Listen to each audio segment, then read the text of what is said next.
Be me. After a big incident when I was 7, my mum and dad didn't speak to me much. They made me enroll in Sunday Catholic church, whatever the fuck. I had to go there. It was this small, minority-infested shithole with nuns that smelled of 90-year-old unused vagina. It took my dad a while to forgive me for the incident. The neighbours don't talk to him, or us, and spread the rumours. Our house was considered the one people would tell their children to stay away from. But that's beside the point. My routine for the rest of the summer was to eat, sleep, read, and then Sunday school. I remember they didn't have an air conditioner inside the place. This plays a role later. School was composed of us children having to memorize some shitty lines from the Bible. It was literally the worst experience. The classroom was literally composed of mostly tards and nigtards. I don't know if their parents had to put them there because they thought religion could fix them, or what, but I didn't care. The nuns and priests were lazy minorities who would scream at the kids from time to time. 7-year-old fucking plans.png. One day, after around 2 weeks, I decided I couldn't take it. I had one friend who I remained in contact secretly. I remember having these cheap walkie-talkies that he gave me for my birthday, so we could remain in touch. After my Landwell mum kissed me goodnight, I counted 5 minutes before sneaking off into my closet to fetch my walkie-talkie. Let's call him Colour 2. Colour 2, are you there? I asked him. The feed from the other end was a little like static, but after adjusting it, I could hear his sweet, sweet cracker voice again. Colouring on? Dude, come on, I just want to go to bed. He said. Yeah, whatever, faggot. Listen, I need you to bust me out tomorrow. I don't want to go to that shitty church again. Colour 2 loved to get involved with bad behaviour. He grew up to be a pothead. Are we gonna bust you out? We're gonna bust me out, get sweet revenge on that church, and get ice cream afterwards. And what does this get me? He asked. I'll give you a Snickers, and 2 Babe Ruths when we're done. Can I throw an egg at your mom? He asked. No joke, that's what the little fucker said to me. Make it a water balloon, and we have a deal. That night, we planned for a couple of hours. This shit was in full throttle, and it was gonna catch fire. I remember getting around 3 hours of sweet sound sleep that night before it was time.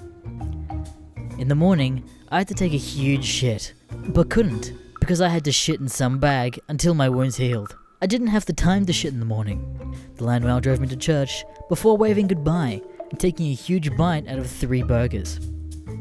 I'm ready, .laserdisc. I walk into the church as tards and nigtards are chatting quietly before class starts. All I had to do was wait. It neared around high noon before I heard it. Oh, thinking about it still gives me the jitters.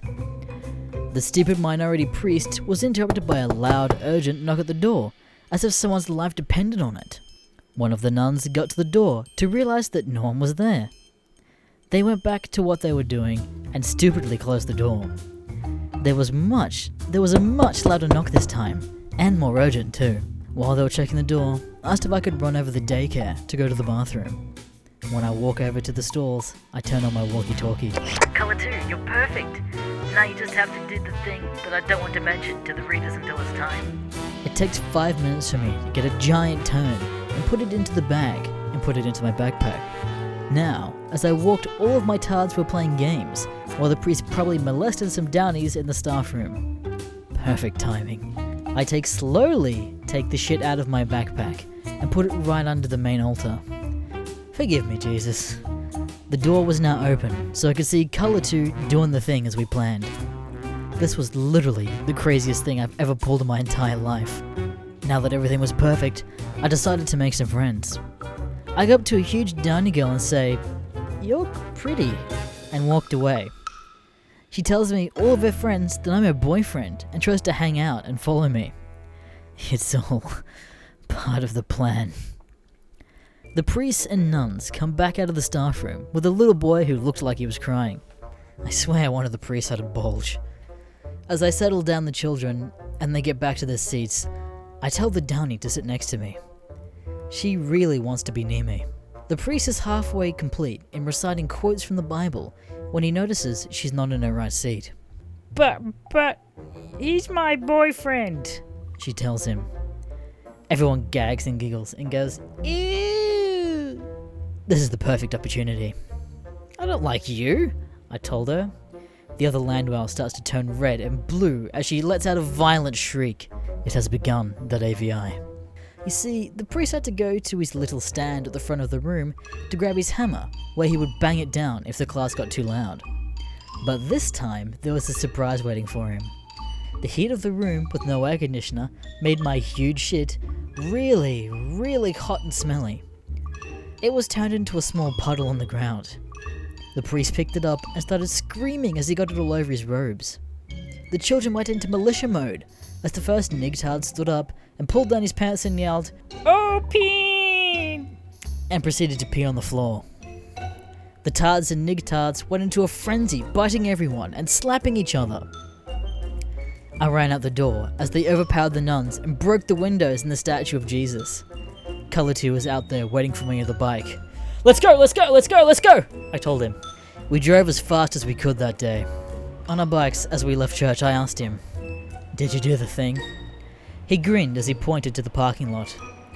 Color 2's dad was a huge beaner. He had a small parrot, and instead of buying nutritious food for his kids, he decided to spend all of his money on birdseed. Color 2 took a whole bag of it and dumped it all over the cars in the parking lot. I could already see birds flocking towards it. I bought ice cream for us. The following day, the church was closed and the tards couldn't be arrested. I told my parents that I ran out of the building as soon as an outbreak happened and made it back home. I was taken out of the program afterwards and given back to the privilege of having a zipline.